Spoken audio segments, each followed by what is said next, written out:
Bonjour à tous. Je veux dénoncer un scandale, un vol, un racket organisé avec en plus la passivité de l'État. Je suis Artosh Bakhtiari, j'ai 32 ans, maire de Neuilly-sur-Marne, une ville de près de 40 000 habitants située en Île-de-France. Chers Français et chères Françaises, chers sujets du Royaume de France, je vous invite à voir à la suite la vidéo d'un maire d'une petite ville de 40 000 habitants. Qui je suis? Je suis le descendant d'une des plus vieilles familles aristocratiques de France. Ma famille est liée à plusieurs grandes familles que vous connaissez, la famille Second, le traducteur de la Bible, mais aussi Jules Verne et d'autres personnes que vous connaissez bien, comme la famille Karcher, comme la famille Bouygues, etc. Donc une vieille et grande famille bien inscrite dans le terroir français.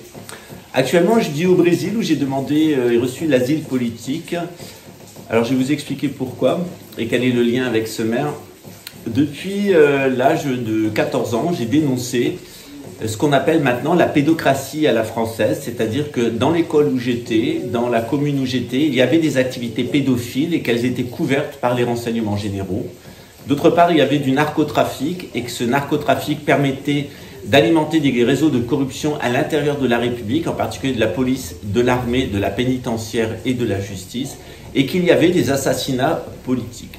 Alors aujourd'hui, ce maire que vous allez voir à la suite, il vient pleurer en disant que c'est un racket de la République, que la République laisse faire un racket par des groupes financiers producteurs d'énergie de sa commune de 40 000 habitants. Je vais quand même lui rappeler qu'il n'est pas français, il n'a pas une goutte de sang français dans ses veines, il vit dans mon pays et il contribue à une organisation criminelle qui s'appelle la République française. Cette organisation criminelle a dépouillé l'Église catholique de ses biens. C'est ce qu'on appelle la séparation des églises et de l'État. Cette République française a dépouillé la noblesse de ses biens pour acheter nos paysans. Il trouve absolument ça normal. Il doit fêter très certainement la séparation de l'Église et l'État et la révolution de 1789 et trouver ça normal. Lui, le fils d'étranger qui n'a pas une goutte de sang français et qui participe de la République pédocratique des narcotrafiquants assassins. J'ai souffert de plusieurs tentatives d'assassinat. J'ai été haut fonctionnaire en France, notamment au CNRS, dans une caisse de sécurité sociale. J'ai aussi été chef du personnel dans une clinique privée. Et j'ai dû abandonner ma carrière professionnelle, j'ai dû abandonner mon pays. L'État luxembourgeois, avec la complicité de l'État français, a assassiné mon mari qui devait témoigner dans une affaire de terrorisme qui mettait en cause la gendarmerie luxembourgeoise et le président de la Commission européenne, l'ancien président Jean-Claude Juncker, c'est ce qu'on appelle l'affaire des Baumleier. Mon mari a été assassiné. La sécurité intérieure luxembourgeoise qui a organisé cet assassinat avec un assassin polonais, le propre frère de mon mari, eh bien, les Luxembourgeois ont essayé de me mettre ce meurtre sur le dos. D'abord au premier degré, ça n'a pas fonctionné. Ensuite, de l'avoir commandité, ça ne l'a pas fonctionné. Et la sécurité intérieure, maintenant, prétendait auprès des autorités brésiliennes que j'aurais des pouvoirs magiques et que j'étais arrivé à suggestionner les policiers d'assassiner mon propre mari. Voilà. Donc, bienvenue dans le délire psychiatrique qui est assez courant des pédophiles et des gens qui prennent de la drogue, parce que ce dont il s'agit, c'est un groupe de pédocriminels et de narcotrafiquants et de consommateurs au sein de la police, de l'armée, de la justice, etc. et de la sécurité intérieure à Luxembourg. Donc pour moi, de voir ce fils d'étranger qui est devenu maire, qui contribue à la République, se plaindre que maintenant les mêmes soient en train de racketter les 40 000 habitants de sa ville, avec une écharpe tricolore derrière, je trouve que c'est très ironique. C'est très ironique parce qu'il est venu en France très certainement pour des raisons économiques, lui et ses ancêtres, et pas des raisons politiques. En tout cas, les raisons politiques qui les ont amenés en France l'ont amené à soutenir la République criminelle des pédophiles et des trafiquants de drogue et des assassins. Et qu'il trouvait tout à fait normal de dépouiller l'Église et de déchristianiser mon pays au nom de la laïcité. Il trouvait tout à fait normal de détruire la noblesse et de nous dépouiller au nom des droits de l'homme. Eh bien, aujourd'hui, ce sont les mêmes qui ont dépouillé l'Église et qui ont dépouillé la noblesse, qui sont en train de dépouiller l'intégralité de ses administrés et des habitants de sa commune. Et maintenant, ils ne trouvent pas ça normal. Alors, je vais quand même lui dire une chose. Chacun son tour. Et d'autre part, pour les gens qui ont soutenu et qui ont profité de la République, crevez, et crevez donc maintenant. Et je rajouterai même, crevez vite. Parce que lorsque nous nous serons débarrassés de la République, et lorsque nous nous aurons débarrassé des chiens comme lui qui la servent, eh bien peut-être nous pourrons retrouver notre royaume avec le roi de France qui existe. Nous avons un roi de France légitime, il s'appelle Louis XX. Il vit au Venezuela. Il est marié avec la fille du propriétaire d'une des plus grosses banques du Venezuela. Il est aussi un ami personnel de longue date de la famille d'Hugo Chavez et du président Maduro. C'est un homme humain, c'est ce qu'on appelle un roi social. Il s'appelle Louis XX. Il s'appelle en réalité Louis de Bourbon. Il est duc d'Anjou et de Cadiz. Il est héritier de la couronne de France et il est disponible au cas où les Français se souviendraient que nous sommes catholiques, que la France est royale et que le peuple français est très chrétien. Donc peut-être un jour on en aura fini avec ces étrangers qui sont venus dans notre royaume pour continuer à servir et à soutenir la République des pédophiles, des narcotrafiquants et des assassins. Et ce jour-là, eh bien, il est très proche. Voilà. Crevez, et crevez donc vite. Au 31 octobre, c'est-à-dire dans moins d'un mois, nos contrats d'énergie, électricité et gaz prennent fin. Depuis des mois, on recherche de nouvelles offres à souscrire. Alors on a passé un appel d'offres, sauf qu'aucune entreprise n'a souhaité nous répondre. On est donc aujourd'hui obligé d'acheter au prix du marché. Hier, nous avons reçu les offres et les prix sont juste totalement scandaleux et délirants. On passerait de 15 € du mégawatt pour le gaz à 240 €, soit une multiplication par 16 du prix. Et pour l'électricité, on passerait de 65 € du mégawatt à 2068 €. Le prix serait donc multiplié par 32. À l'échelle de toute la ville, on passerait de 2 millions d'euros de facture d'énergie à 10, 12 ou 15 millions d'euros au global. C'est totalement inacceptable, mais malheureusement, le gouvernement laisse faire.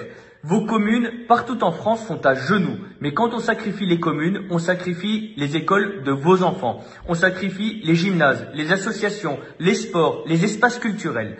Et qu'est-ce qui se passerait si on refusait de signer ces offres totalement délirantes? Hier, on a reçu un mail d'Enedis qui nous expliquait qu'au 1er novembre, si on ne signait pas ces offres délirantes, on nous couperait l'électricité et le gaz pour notre ville de près de 40 000 habitants. C'est du racket organisé. On est obligé en plus de cela de lancer un plan drastique d'efforts pour la commune et la population, mais j'ai une seule question. Quand est-ce que le gouvernement arrêtera cette extorsion et quand est-ce que le gouvernement obligera les entreprises privées qui s'en mettent plein les poches avec cette flambée des prix à redistribuer ces super profits aux villes et aux citoyens? J'en appelle à la mobilisation générale de toutes les communes, de tous les citoyens pour arrêter ce racket organisé. Signez notre pétition. Alors bien entendu, mon intervention, elle pourrait paraître cynique, elle pourrait paraître revancharde et surtout elle pourrait ne pas paraître très chrétienne et très compatissante. Mais je rappelle quand même que ce monsieur, jeune monsieur, sous des sourires mielleux et sous des grands airs de responsabilité, participe quand même d'une organisation criminelle qui s'appelle la République française, d'une part.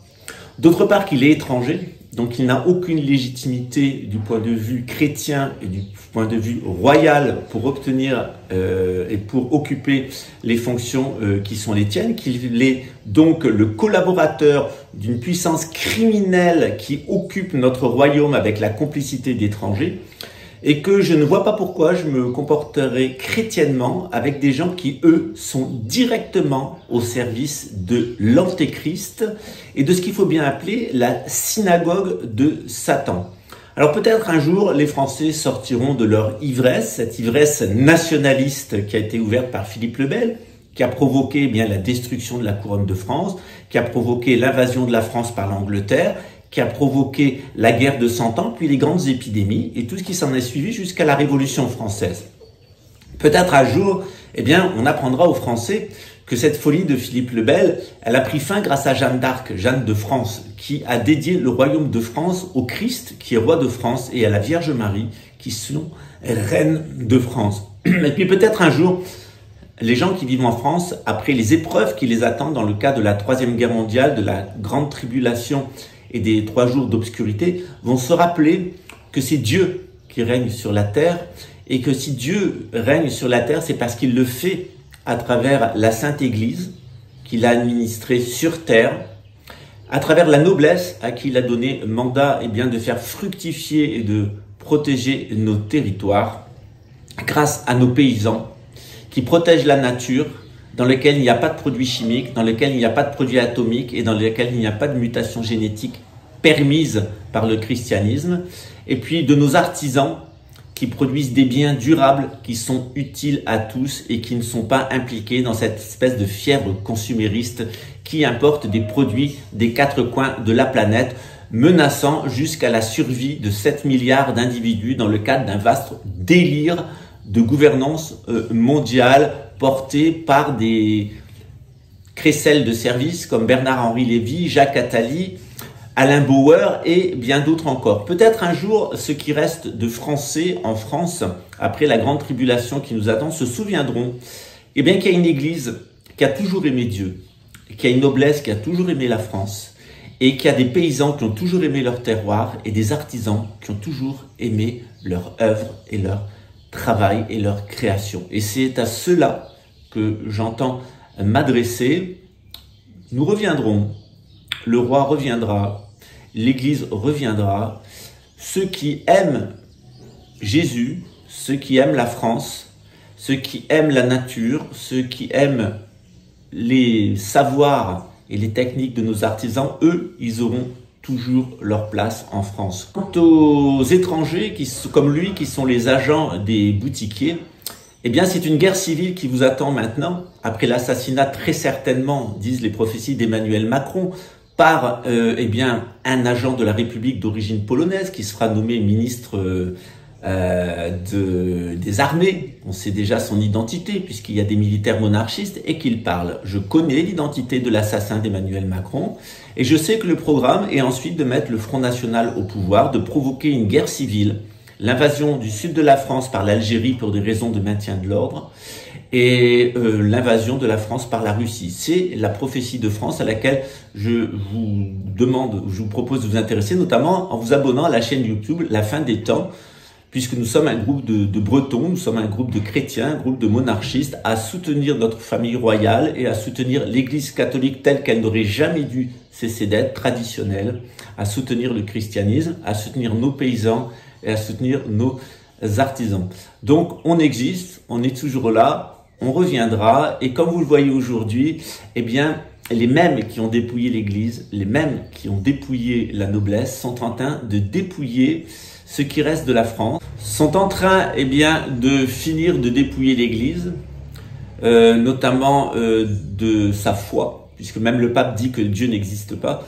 On finit de dépouiller la noblesse, bien entendu tout ça maintenant appartient aux banques, sont en train de finir de dépouiller le peuple français avec une dette colossale, ont ruiné nos paysans, dont plusieurs se suicident chaque jour, ont ruiné nos artisans, ont détruit notre industrie et qui maintenant sont en train d'anéantir ceux qui restent de la France au service d'une folie mondialiste. Alors on existe toujours, on est toujours là, on a un roi, il s'appelle Louis XX, il sera le grand monarque, on a un grand pape qui nous attend et il sera sans doute luxembourgeois. Et il y a beaucoup de Français de l'étranger qui reviendront en France se donner un grand plaisir à donner un coup de pied dans le cul à Marine Le Pen, à Éric Zemmour, aux incapables républicains et à toute la gangrène qui a saigné notre pays. Et dans ce contexte-là, eh bien, comme en 1944, eh bien, nous les monarchistes qui n'avons pas collaboré avec le maréchal Pétain et nous les monarchistes qui avons vu d'un bon œil les Américains venir nous délivrer de l'Allemagne nazie, créée par la couronne britannique, eh bien, nous avons pu compter sur nos frères communistes, sur nos frères d'extrême gauche. Et dans les années à venir, eh bien, c'est une grande union entre nous, les monarchistes sociaux et le roi de France, et cette gauche française qui n'a jamais trahi la France, qui a toujours été du côté de la résistance, eh bien, qu'on vous proposera une nouvelle solution pour la France. Cette solution, elle viendra avec le retour de roi fin 2026 et bien, on aura une proposition politique pour la France dès le printemps de 2027. On vit les dernières heures de la République, elle est en train de se saborder elle-même. Et je vous invite d'autant plus à vous intéresser à notre roi, à vous intéresser à nous et à vous intéresser à la très belle prophétie de France. À très bientôt. Républicains, crevez donc maintenant et crevez vite.